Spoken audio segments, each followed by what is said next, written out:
All right, we're gonna start up here at the tongue of your unit. It's got a manual crank handle for the tongue jack. You're gonna crank this one way, it's gonna go down. You're gonna crank it the other way, it's gonna go up. Behind the manual crank, you've got your 20-pound propane tank. It's fed to the unit with an even flow regulator. You're just gonna open this up here, and then the propane's gonna travel through your unit, and you're gonna be able to get propane to your stove and your hot water heater. Behind that, you have your 12-volt battery. It's got the ground wire and the negative wire that go underneath the box hood with the angles for the wires to not get cinched. This box is going to protect your battery from the rain and the elements while you're traveling or while you're camping. It's going to keep the rain out, it's going to keep the dirt out, it's going to keep the bugs out. It is cinched with a toothed latch, so that way this doesn't come off, and it is cinched to the A-frame, so you don't have to worry about your battery flying off or bumping off when you go off a bumpy road or anything like that. Over on this side of the tongue, you've got your 7-way connector that's going to plug into your vehicle while you're in the tow position, you're in the travel position, and that's going to give your unit its backup lights, its brake lights, and its turn signals. Below that, you've got your 2 hitch chains that are going to connect to your vehicle to give you some more further support, and you've got your emergency brake cable that's going to connect at some point to your vehicle that if for whatever reason this was to come unattached from your vehicle, this is going to pull, and it's going to pull it out of its box here, which is going to activate your emergency brakes, and it's going to lock the brakes up on your unit. We're going to come over here to the side of the unit. You've got your VIN sticker here that's going to tell you your tire information and your VIN number and all of the important documentation for your unit. It's also in the user's manual on the inside of the unit. And then right here you have your freshwater connection, which is where you're going to connect your hose and your pressure regulator to fill your fresh tank. It's just going to sit in there. I highly recommend that you use a pressure regulator. They're only a few dollars extra, and they're going to keep you safe for when you never know the PSI of the hose that you're using, and if you don't use a regulator, then you run the risk of damaging your lines or blowing one out. Below it is the 30 amp shore cord that, in order to plug it into the unit, you're going to push it in, you're going to give it a quarter turn, and then you're going to tighten this black ring around it. It's important that you tighten this black ring when you're connecting your shore cord to your unit, because this creates the weather tight seal that's going to keep the weather and the elements out of your shore cord and its connection part while you're using the unit. When you have it to unplug it, you're going to loosen this ring back up, you're going to twist it a quarter turn, you're going to pull it out. The blue light that shines on that means that it is wired correctly and it is getting the proper juice to the unit. When you do not have the cord plugged in, you're going to want to make sure that this cap is down, and that's going to create the seal over the outlet while you're not using it. That's also going to keep the weather and the elements out. Underneath it, underneath the tire, right in front of the tire, my apologies, right in front of the tire, you've got your freshwater drain port. That's going to be where you're going to unscrew the white cap from it, and you're going to let the water from your fresh tank drain. Right now it's off, we were draining it, but the white cap, I always put them, in a rule of thumb, I always put them in the hot water heater compartment for safekeeping. That way they're always with the unit, you never have to put them in your pocket or anything else and lose them. Your tires have been torqued to the 100 foot-pounds as per the sticker on the side, and they are aired up to the 65 PSI as per the side of the tire. If for whatever reason you have to air these up later on down the road, or you have to retorque the lugs, go off what the sticker says and go off the PSI for what the tire says. The tires are going to know what PSI they need. We're going to come here. This is your city water connection. This is where you're going to hook up your same hose and your regulator that you use to connect to your fresh tank. And then this will provide you water to your unit based on the campground or the park that you're staying at, if they're providing you with water. While you have your hose and regulator connected to this, you won't ever have to turn your water pump on, and all of your water provided services will work the same way that you would if your water pump was on. In here is your hot water heater panel. You can lower this down. It is a gas hot water heater. So this is going to be, if for whatever reason it doesn't ignite, you can push this and that'll reset the breaker, and that'll allow you to reset your hot water heater. Again, this is where your cap is for your freshwater drain. Right here is your anode rod. What that is it's a steel rod that runs into your tank, and any impurities in the water will eat this away before they damage the inside of the hot water heater tank. Before you light your hot water heater, you're going to want to come out here and you're going to give this little lever just some slight pressure. You're either going to hear a hissing sound or you're going to see water come out of this. If it is a hissing sound, then that means that you have pressure that is relieving itself from the tank. and you're going to want to make sure that there is water coming out of this before you go to light it. It can do damage to your unit and to your hot water heater if you try to light this thing while it's empty. We'll go ahead and we'll put this back on. The lock that it goes on is just a pull tab spring. So once you get it on there, you give it some tug and you'll flip it down, and that'll keep the compartment door locked on there. We're going to come down here to the underside of the unit.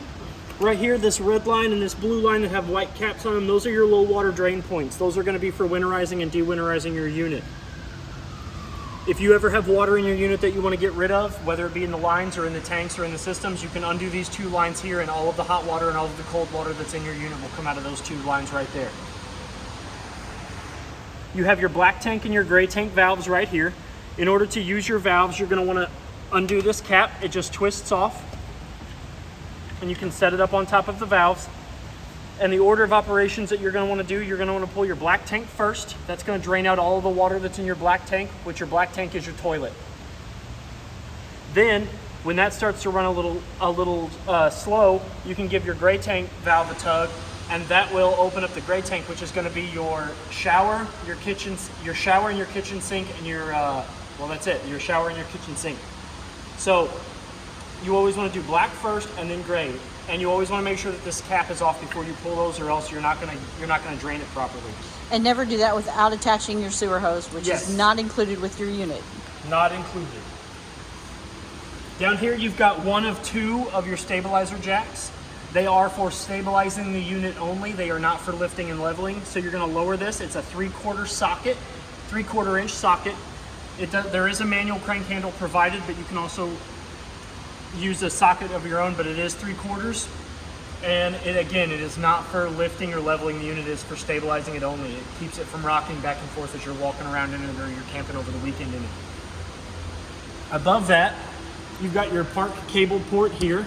So if the park is providing you with cable or satellite, you can hook their coaxial cord up to this outlet right here from their outlet, and that'll provide you with the TV services that they are providing you. Or if you have your own satellite dish, you can also use it. Yep. Back behind it, on the end of it, it is prepped for a aftermarket backup camera and an extendable detachable ladder. Down here, this is where your license plate's gonna go. You can bolt it into these two brackets here. And then we'll come around to this other side here, and you've got your 2 of 2 stabilizer jacks. And I'm going to stress this every time we go over one of these. These are not for lifting and leveling the unit. They are for stabilizing only. It's only to keep it from rocking back and forth when you're walking around on it. We'll come down to the 110 outlet that's on the side here. That is a GFCI protected outlet. All of the units that are going to be around sources of water are going to be GFCI. If they're outside outlets or they are around a source of water, they're going to be GFCI protected. That basically means that if any sort of water was to get in there, it's going to short that breaker out, and you're going to be able to reset that. They are all attached to the GFCI breaker, and they have an outlet somewhere in the unit, usually in the bathroom, that has a test and reset button. So if for whatever reason this outlet here or any of the other GFCI outlets in the unit stop working, you can hit that reset button, and that'll be the first step in addressing the problem. We'll come up here. Before we get into the side compartment, you do have a external solar hookup in case you want to get some additional solar later on in the future. That's going to be where you're going to hook that up to. We're going to open this up. This is your side compartment here. It opens up all the way to the other side. There isn't a door on the other side, but it does give you ample amounts of storage. You do have your spare tire in here, which has been aired up, or which has been tested to the proper PSI, which is 65. Again, all of the PSI for the tires are on the side, and they all should match. They all should be at 65. And then you have your manual crank handle here with the 3/4 inch socket at the end of it for raising and lowering your stabilizer jacks. Close that. The doors are locked. Your side compartment door is going to be the 751 key that's on your key ring, and it's just a turnstile latch that's going to keep your door shut.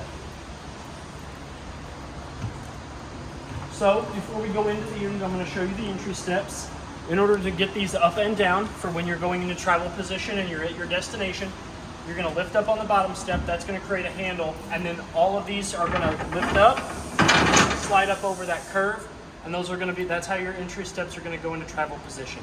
In order to get them back out for your destination, you lower the top step, and the bottom step will rotate over and down. That's going to create your solid connection so you can get in and out of the unit easily. It does have a handle here on the side of the door for easy access for getting in and out of your unit. We step up inside the unit. You do have a fire extinguisher on this right by the door threshold. And this is the brain of your unit. This is the control panel. It's got 4 buttons here, and they read on this LED scale here. You've got your battery button here, which is going to read the L, F, G, and C. That's going to show you the condition of your battery. The unit is plugged in, and while it is plugged in and while it remains plugged in, the battery, the 4 LEDs are going to show you that it is a charged battery. The next buttons here, these are for your tanks. That's going to read off the empty, 1/3, 2/3 full. And if we press the fresh tank button, you're going to show that it is empty. If it's full, it's going to, all 4 lights are going to be lit up. We're going to move over to the black tank, which is going to be for your toilet only. If we press that, it should show empty. And then the gray tank is going to be for your kitchen sink and your shower. We press that and it should show empty. We're going to go down to the 4 buttons underneath. We've got your water pump button, which once you press that, it's going to light up and then your water pump is going to engage. You're going to hear it kind of pressurize the lines, which is going to sound like a thump and bump, and you're going to hear the motor running, and then it should stop once the lines get pressurized. The next button is your water heater.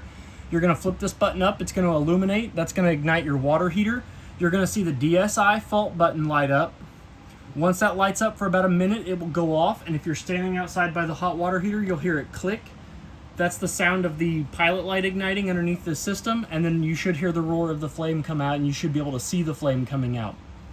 If for whatever reason it doesn't light, if you give it about 30 seconds, this light will come back on, and that will reset the ignition process. It'll stay on for about a minute, and then it'll go back off, and then it'll try to relight. After about 3 times of this going on, you should turn this back off, go hit the reset, and then you can come back in and you can turn this button on.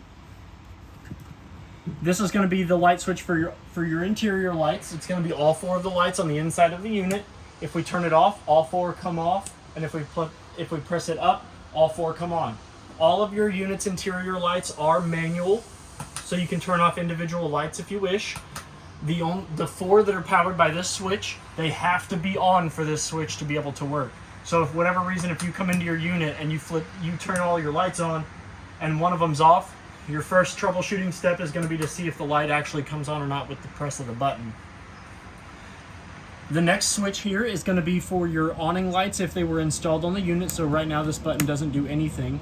So you don't have to worry about that one until you decide that you're going to put awning lights on it. This button here is going to be the awning switch. We're going to go ahead. In order for your awning to go in and out, your door has to remain partially closed. It does have to remain perpendicular to the unit to let the awning arm extend out fully. Down is going to extend the arms on the awning of the unit. And I'm going to show you what it looks like all the way out, so that way you know what to expect when you want to push your awning all the way out. On the tube itself, there is a skirt at the end of the tube, and the skirt and the awning need to be perpendicular to each other. The skirt needs to be all the way at the bottom, and then to where the canvas comes out of the tube. As you can see, the skirt is extending. We're going to make sure that the skirt's all the way at the bottom. That's going to give you the maximized use out of your awning. That skirt's going to keep the weather out, and it's going to keep the rain kind of from blowing in on you. If we look at the awning arm, both awning arms at the bottom swivel joint have a dial. You can undo that dial, and that's going to create you a pivot point on your awning arm, which means that it's going to give you more slack on one side or the other. You can pivot it one way to get rain to go off of it on the back side. You can pivot it forward if the rain's coming in and you want it off the front side. You can also unscrew those lines and you can create a steeper angle for your awning, but once you do that, you want to make sure that you make those a solid connection again, and you make them flush when you go to bring your awning back in. I recommend that you always make sure that your awning is in if you're going to step away from your camper. Wind is its worst enemy, and the awning is going to be one of the most expensive repairs that you're going to have to go through if your awning gets damaged. So we're going to hold up on the arrow, and that's going to retract your awning arms. The skirt's going to roll up into the awning arm so you don't have to worry about it going anywhere. And you're going to want to make sure when you retract your awning arms that they are flush against the unit. That's going to give you the proper protection and the proper storage of your awning canvas when you are using and not using your awning. And again, the door has to remain in a semi-closed position in order for your awning to come in and out all of the way.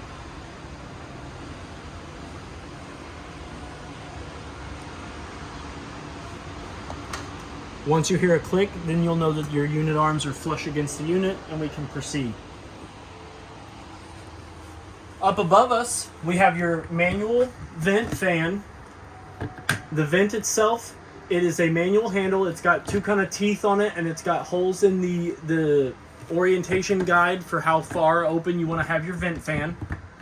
We're going to open it up, and there's a black button here in the top left corner that's going to turn your vent fan on and off. In order for your vent fan to work properly, you're going to want this vent to be open. If not, if you go to operate your fan with the vent closed, all you're going to be doing is grabbing the internal air and pushing it back around. Up above the master bed, or the bedroom, you have your smoke detector. You're going to hold that button in. That's going to give you your audible beep. That means that it tested and it tested well. You're going to want to do that about every 90 days. Down below us is your bed. And this is your table. Your table has folding legs that'll fold outwards, and there's a pinch point here that you can secure, and that will give your legs the support that they need to stand properly. There is no attachment point for the table, so your table is floating. It can kind of go wherever you need it to. It can go outside, it can be inside, it can go wherever you want. And it's a flat top on the other side. It's a vinyl top, so you don't have to worry about spilling anything on it. Underneath the bed, we're going to push this back so we can get the bed up a little bit. We push that up. If I lift up on the mattress at the hinges, that's going to open up your bed into the side storage compartment, so you can put your totes or your bins or whatever else you want to put in there, your throw pillows, in case you have lots of those. And then underneath the master bed, you have ample storage for more totes, more throw pillows, more blankets, whatever it is. Shoes. You want to put in there. Shoes. On either side of the bed, you have a clothes closet that's got a rack at the top of the wall for your clothes hangers, in case you want to keep your clothes wrinkle-free while you're on your camp trip. And above the bed itself, you have a large single compartment with 2 hinged doors, and it does go all the way across, so you can hold blankets and stuff up there too. More of those throw pillows you love. More of the throw pillows. On either side of the sleeping area, you do have a GFCI protected 110 outlet, so that way you can plug in your CPAP machine, your alarm clock, or your phone charger, or whatever else it is that you're needing to plug in. While we're over here, your TV is installed on the wall mount that's provided. It is plugged in, so that way all you got to do is plug in your satellite, your multimedia, your DVD player, whatever it is that you're wanting to plug up to your TV. The power button for your TV is on the top, and it is plugged into the pre-provided coaxial outlet that's going to allow the camper, if you plug it into the satellite or cable outlet on the outside, will also send that signal to this TV in here as well. I have went ahead and plugged it into the GFCI outlet on the side of the bed, but you can move it to the 110 GFCI protected outlet on the ceiling if that's what you wish. And then the table for the TV and the screws for the base of the TV, I will put in the user's manual bag for you. Hey Todd, you got a copy, Todd? Up above the kitchen, you have ample storage up here for more snacks, more pans, more pots, more throw pillows. Below that, you have another one of the 110 GFCI protected outlets. You do have your standard mini blinds over the window here. Those are just like your mini blinds in your home or wherever you're living. They've got the rod that will swivel and pivot the blinds themselves to keep the sun out. And they've got the draw rod that will raise and lower the mini blinds. And to open and close the window, there is a tab that you will lift up on or lower down on, and that's going to open up access to your window, so you can pull that open and slide that open if you wish.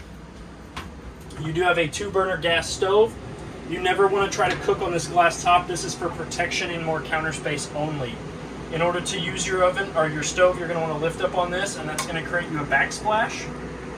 It does have a 2-burner stove, and in order to light it, you're going to press down on the switch here that goes from O for off to I for ignition. You're going to see 2 blue LED rings surround the knobs. In order to light your stove, you're going to press in, you're going to hear a click. What that's doing is that when that light dims, that is telling your unit that it is trying to draw propane from the tank to the unit. That clicking sound is the spark striker trying to catch the propane on fire. And once you turn that over, it is going to light, and you're going to see that light, and then you can turn it to your desired temperature. If the light is red, then that means it is drawing propane. It is currently drawing propane, and then it is trying to light at the same time. You saw that I let go of that, and you saw the flame go out. In order to stop that from happening, when you go to light it, you're going to want to hold that on the temperature that you want for about 3 to 5 seconds, and then you can change the temperature. You can let go of the knob, and then you'll have enough propane in your system that will keep the burner going. When you're not using it, it is recommended that you turn the light off. That will tell the unit that it no longer needs to try to draw propane from the unit. Below it, you have magnet cinch drawers. This is going to be your owner's manual, which is going to have all your user's manuals, your guides, your troubleshooting stuff in that. This is the remote to your fireplace, which we're getting ready to get over, and these are going to be your keys. In this one, it's the same kind of drawer. Magnet latch, easy out, close in. Beneath that, you have your circuit breaker and your fuse panel. These are going to be your circuit breakers. They are labeled here, and then your fuse panel over here. For whatever reason, if you need a fuse, or if the fuse goes out, there'll be a red LED that will light up on whichever fuse is blown. And that is a simple press button pressure switch latch for the circuit box. Your unit is equipped with a Furion fireplace. It does have 6 buttons on the remote. The red one in the top right corner is going to turn it off and on. The thermostat button here is going to turn the blower settings from low, high, and no heat at all. So you're just going to get air blowing through it.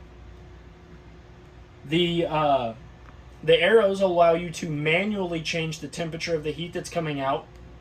So you can change it by increments of 5. The flame button here will turn your LEDs different colors, so you can cycle through different colors for mood lighting if you want. And then the clock button at the bottom will go through a timer of 30 minutes, 1 hour, 2 hour, 3 hour, 4 hour, and so forth and so on.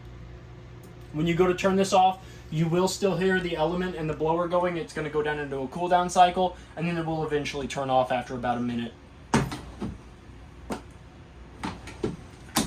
Behind this drawer here, kind of in between this area here, that's where your water pump is at. So in order to reach your water pump to winterize the unit, you're going to want to pull this drawer out. I like to show this so that way you know what you're doing in case you want to do it, or you can just bring it to us and we'll do it.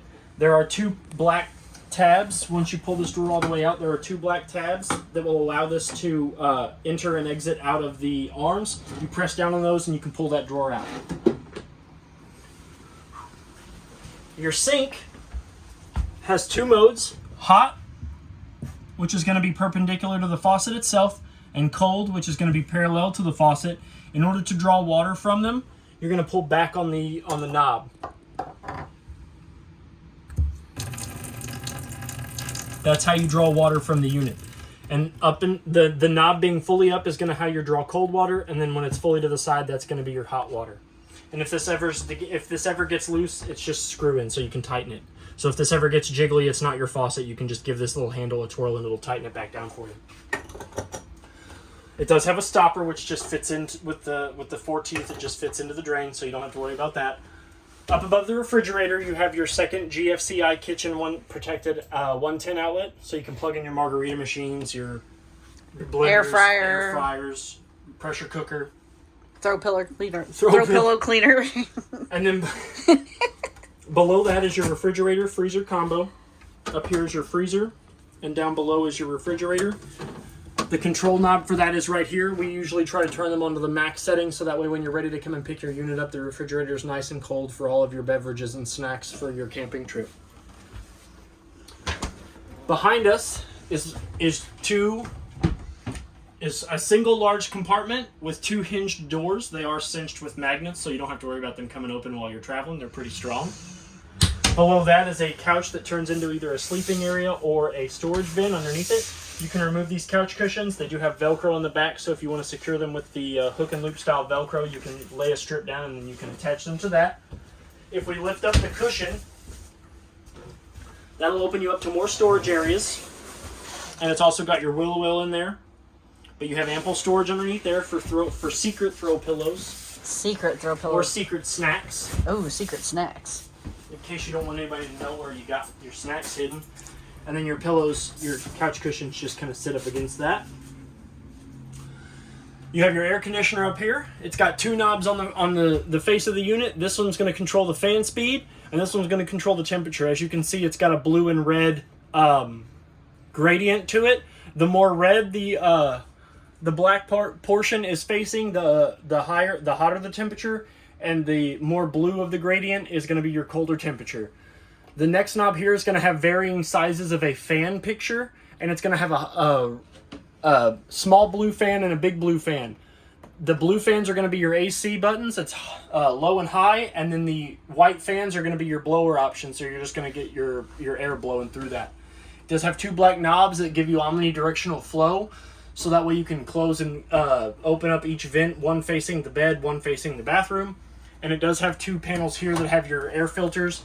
The cleaner the air filter is in your unit, the better your air conditioner is going to work. Those filters are washable. You can pop them out. You can run them through a sink. You can let them dry, and you can pop them back up there. We're going to go into your bathroom next. Your bathroom has a single manual light on the ceiling. Again, it's one of those push button lights. Up above the shower, you have the same kind of vent fan that's in the middle of your unit. It's got the tooth and groove style handle. You're going to pull down.